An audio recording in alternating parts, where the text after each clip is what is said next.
Good afternoon, ladies and gentlemen, boys and girls. Grishin here from Valencia. We just moved to Valencia from a great city town of Dénia, and you can congratulate us on the publishing of 3 variants of my book on Dénia in Spanish and Espanol, Dénia Divina, in Russian, and in English. Delightful Dénia. But today we will speak about Valencia because tomorrow is the 9th of October, Valenciana's largest holiday during the whole year. So what do we celebrate on the 9th of October? Just reminded you. If you go to Sevilla, to the beautiful Plaza de España, you'll see that there all 50 provinces of España are represented by a set of tiles, beautiful set of tiles, and Valencia is shown by the painting or the painting on the tiles, which actually depicts this particular day, the 9th of October, 1238. So let me talk just say a few words about what exactly happened then.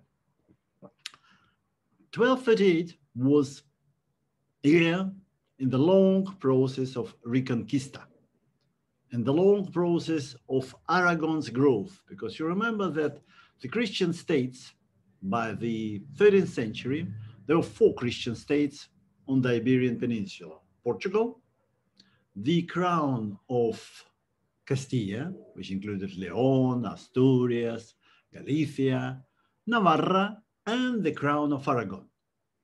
Please have a look here to the left part of our slide, and you'll see how Aragon was growing gradually between 1035 and 1327.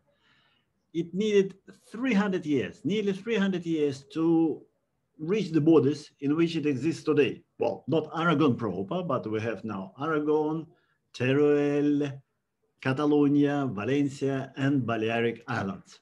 All of this was the crown of Aragon by 1327. Valencia, forming a very important part of the crown of Aragon, was reconquered during nearly 70 years, 1229 to 1296. In more or less 4 stages: the north, the center, the south, and then, well, question marks about Murcia. And we may see at this map on the right, in the corner, that really the 13th century nearly finished the whole process of Reconquista, of reconquering of the Muslim states, or the Muslim lands by the Christians. So the violet part is what was conquered during the 13th century, and only Granada was left to be dealt with 200 years later. So who was the main hero?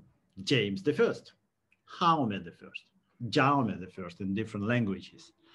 A super king. He was an author, he was a poet, he was a warrior. He was actually reigning Aragon for 63 years. That's the longest reign in the whole history of Spain, 1213 to 1276. Larger than life, as I call him. He was born in the French Montpellier, now French Montpellier. So when people say that he was speaking Catalan, no, he was speaking the Provence language of that time, whether it can be called Limousin, Provençal, or something different. And because of his enormous role in creating the modern Valencia, we can see monuments to him everywhere. That's the very important, on top in the center, monument to him in Valencia proper, on a square called Parterre. In our Dénia, we have a very strange, you can see modernist monument on your right. Then in the right lower corner, in Alzira, that's a suburb of Valencia, more or less, and the place where he died in 1276, there is a monument to James I. And finally, he was buried in what's now Poblet, what's now Catalonia. This is the pantheon of Aragon kings, a beautiful place, and he lies there. And then in Valencia proper, in the Palacio de Generalitat, there is a very, very serious monument to James I, the legislator, the conqueror, El Conquistador, as he was called. So what exactly he did? Gradually, it was actually the Reconquista of Valencia was declared by the Pope a crusade, another crusade, and it lasted, well, 16 good years, 1229 to 1246. The reconquering of the central part, what is now Provincia of Valencia, really took place 1237, 1238. We had Zayed Abu Zayed, a Muslim ruler of the Taif of Valencia, of the Kingdom of Valencia, who in 1237 was ousted by a person called Abu Ziyan. And Abu Ziyan became Malik, the Rey, the Talifa de Valencia. Zayd Abu Zayd was not happy. He went over to James I and helped him a lot in reconquering Valencia. First, there was a battle, 15th August 1237, by the present-day monastery of Puig, or Puig, which is just 15 kilometers to the north from Valencia proper. This beautiful painting, yes, it's a very small one, but you can see a knight in Aragon colors together with St. George helping him, fighting the Muslims in August 1237. By the way, we don't know whether James I himself was on the battlefield or not. Anyway, there was only one big battle, and then a year later, the troops of James I besieged Valencia city. The siege lasted for 5 months, quite a lot. And Zayan was asking for help, but he didn't receive any. Tunisia, or the modern Tunisia, sent 12 or 18 vessels with food, but they were not permitted to enter the harbor. Well, there is no harbor, the port of Valencia. So they had to deviate to Dénia. And finally, the two sides reached an amicable solution. The troops of Jaume I were encamped near Valencia in Ruzafa. Now it's, of course, part of the central part of Valencia, starting from 28th September 1238. And sometimes people say that on 9th, 10th, there was no storm, there was no battle as such. It's just that notaries arrived for signing the peaceful treaty. And yes, it was a treaty because the peace was agreed to last the next 7 years, 1238, 1245. Abu Zayan, they let him go, and he actually moved first to Cullera and then to Dénia. So if you live in Dénia, you know that there is a street called after Abu Zayan, strange, yes, called after the Muslim ruler of Valencia and later of Dénia. So it was a very peaceful event. And this is exactly this event which is depicted on this famous picture. The troops of James I entering Valencia on the 9th of October, 1238. Usually on 9th of October, we have all our palaces open, including Ayuntamiento, which actually, of course, you can visit during the year.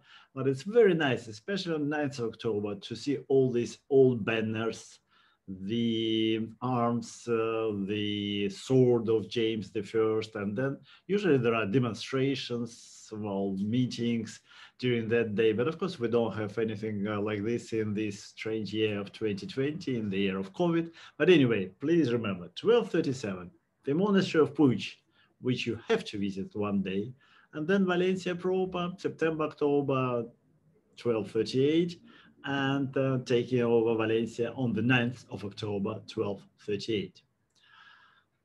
For Valencia, for the whole Aragon, as they say, Jaime I es un gran rey, el padre fundador de los reinos. He is the founder of the kingdom of Valencia. And also he was an author. He was the first king to write an autobiography, which was called Libra del Fates, the book of deeds, which he wrote in 1274. He also gave the proper laws to Valencia, Los Fueras, in 1261. He gave the Book of Privileges of Valencia. All these books are now kept in Catalonia, but in Puig, in monastery of Puig, there are copies of these books, and that's very interesting to see them. And finally, 9th of October, it's not only the celebration of what happened in 1238, but there's another day, the day of St Dionis. Yes, this beautiful god, very funny and happy god, and this is the holiday of Beloved.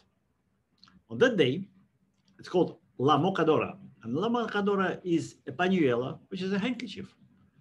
And for the last 200 years, men were presenting their beloved ladies some sweets enveloped in a handkerchief or in a shawl, whatever. And these sweets represent the great wealth of the orchards and vegetable gardens of Valenciana.